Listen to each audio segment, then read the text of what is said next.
awareness of it all and build their own positive relationships with colleagues who will help them do their jobs well. Ron Ashkenas, a managing partner at Schaefer Consulting, agrees. As he puts it, it's easy to use politics as an excuse for a lack of achievement or an outlet for your frustration. But it's a lot more effective to use politics as a way to get things done. This guide will help you do that. It's not realistic to assert that you can make all of your work relationships warm and fuzzy. Let's face it, there are people you'll work with who are just jerks, and no amount of advice can change that. But not having a strategy for dealing with them can definitely make things worse. And you can control much more than you might assume. Here are some common themes you'll notice throughout. Question your reaction. When people appear to be playing political games, we often think we know their motives, but sometimes we're off the mark. Step back and reevaluate. What else could be driving the behavior? Maybe it's not as vengeful as it seems, or even intentional. Try removing yourself from the equation. Everybody brings her own quirks, worries, and stresses to work. What you assume is a personal attack may have absolutely nothing to do with you. Accept that not all conflict is bad. Great performance can come out of being challenged by an aggressive colleague or being forced to collaborate with someone who you can't stand. We can, and often do, rise to challenges. Don't assume uncomfortable means bad. Take charge of your fate. Even if the playing field isn't level, you'll accomplish little by complaining about it. Assume responsibility for your progress. Don't give your manager and others any reason to dismiss you as a whiner. Keep your cool. Office bullies and other game players win every time they see they've rattled you. Never give them that satisfaction. You'll just perpetuate the problem. Stay composed, and they'll lose their power.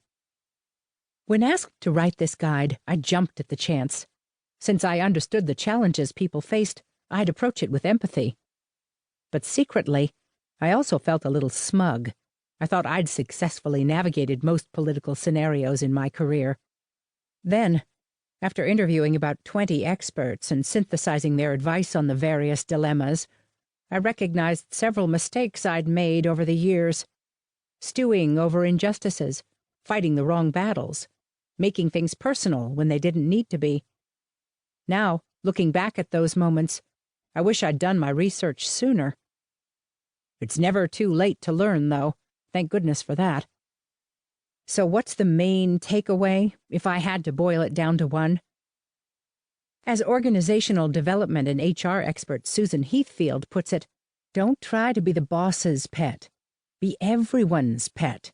That is, devote your energy to being a terrific employee and colleague. You'll find that you're less preoccupied with all the jockeying that's going on around you and more focused on positive pursuits like performance, growth, and fulfillment. Section 1. Political Challenges with Your Boss. Chapter 1. The Boss Who Holds You Back. The problem.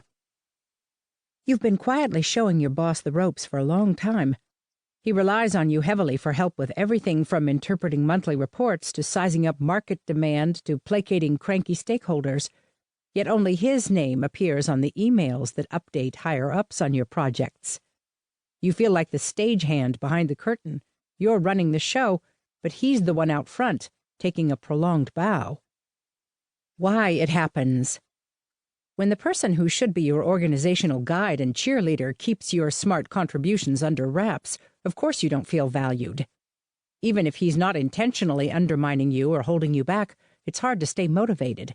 After all, you know your efforts will go unrecognized. Some bosses simply don't like sharing the spotlight. Others get nervous when their shortcomings are thrown into sharp relief by a direct report's strengths. You may run into this problem with a boss who is new to his job, for example, and feels threatened by your deep organizational knowledge and close internal ties.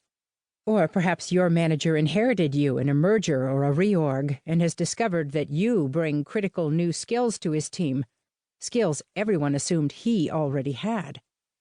What to do about it?